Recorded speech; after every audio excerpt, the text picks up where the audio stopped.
So my top topic is public journalism and homeless people, and also developing the opportunities for them to become agents of self-representation. So you'll be seeing also some photos in the background. Those are actually real clients that come to our center. And some of them are wearing the masks. That's also connected with the current pandemic crisis, which is usually connected with the negative change, but this pandemic crisis also allowed us to open not only one center in the spring, but 3 centers for homeless people, which promoted a lot of positive change. So let me just go through the content. I'll talk about who homeless people are, then how they are represented in the media. Then I will shortly introduce the avenues for change, and also 2 pieces of my research. The first of which was focused on exploring the attitudes of homeless people towards becoming the agents of self-representation, which basically is whether they are interested.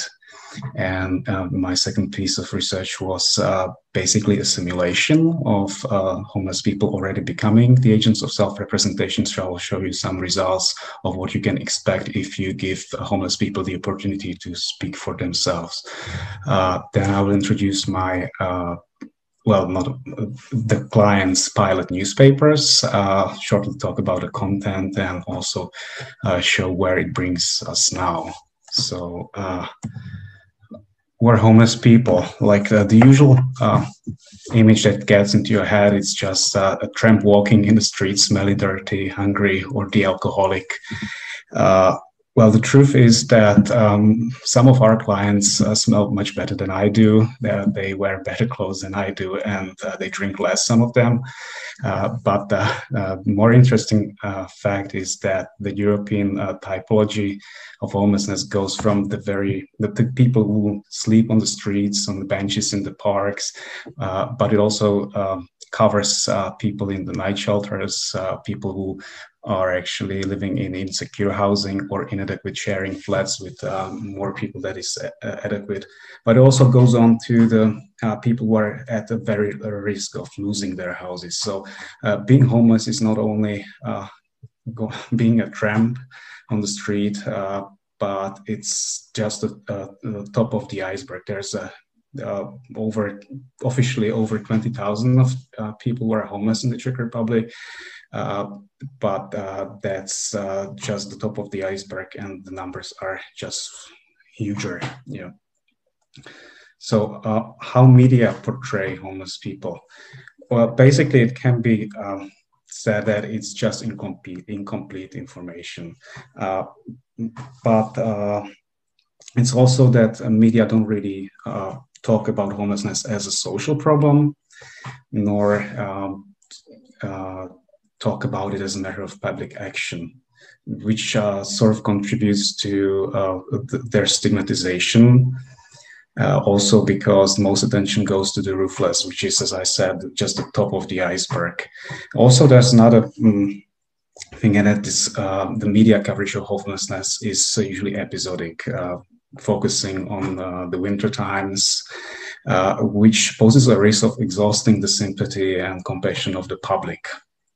Yeah, so that's in a nutshell how traditional media portray them. And how about social media? Unfortunately, there's not really enough research done on that. So if you have any ideas, just let me know afterwards, please. But why does understanding homeless people matter? When we say homeless people, we focus more on the homeless, and we forget about the people. So basically, they are people, and with nowadays crisis, there have been more and more people becoming homeless, losing their jobs, losing their houses. And these freshly homeless people actually live with the image of this tramp in their head, and they are very afraid of becoming one of these. So that basically creates more fear in the society, which I think is never good. So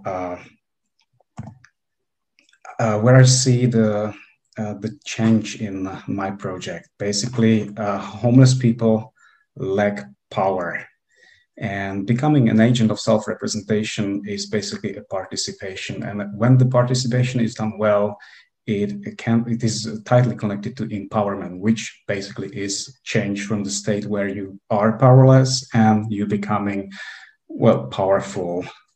And you get a control over your own life, and you get involved in the important decision-making processes. And you might also get some power over the public perception of homelessness and social policy making, and also you overcome the social exclusion. So I will move on to the first part of my research, and I was exploring the attitudes of homeless people. So basically, are they interested in becoming agents of self-representation? There's no yes or no question, but if you want to promote these opportunities, you will definitely find some homeless people who will be interested in taking part in.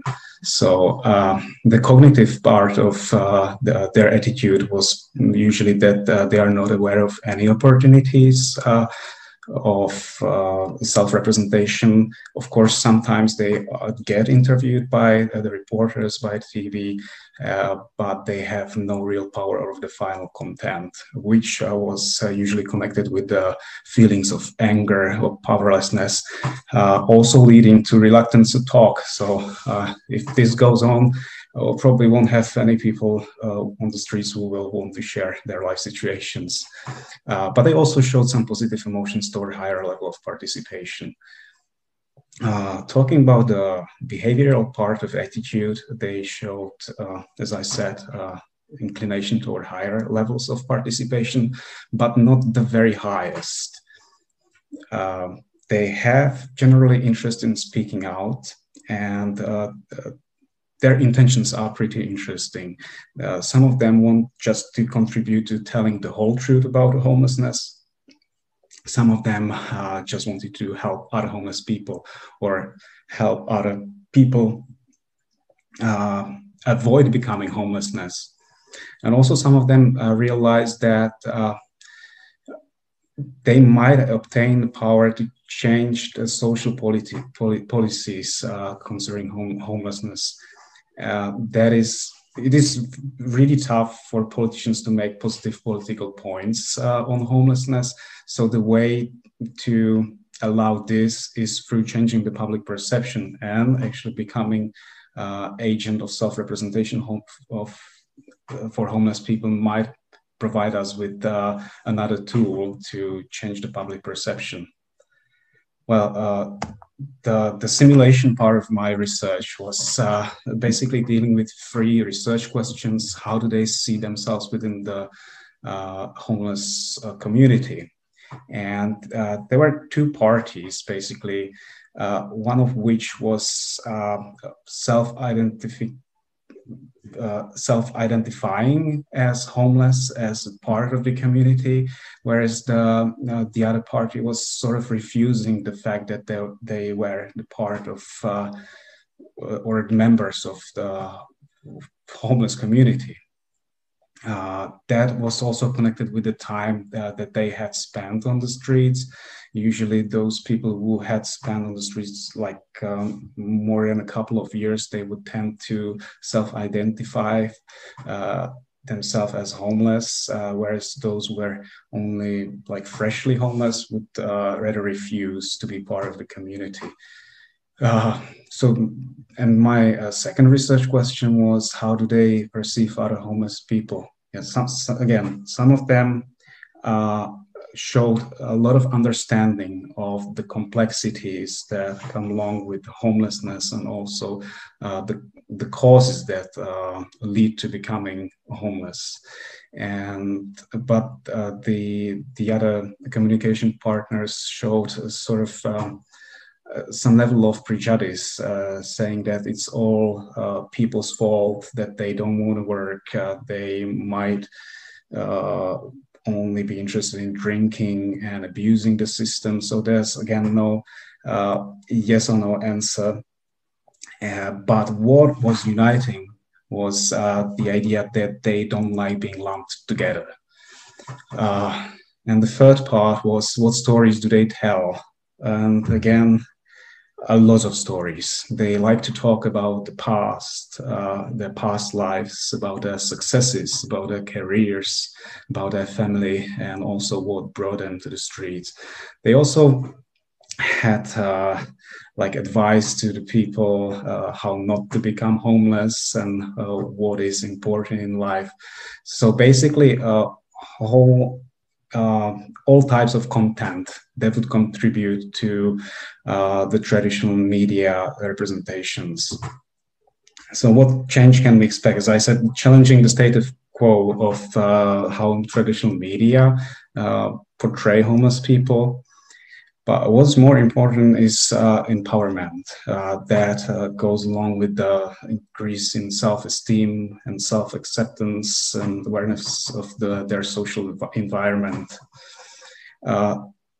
What I found very striking or alarming was the presence of disempowerment of others, that they sometimes don't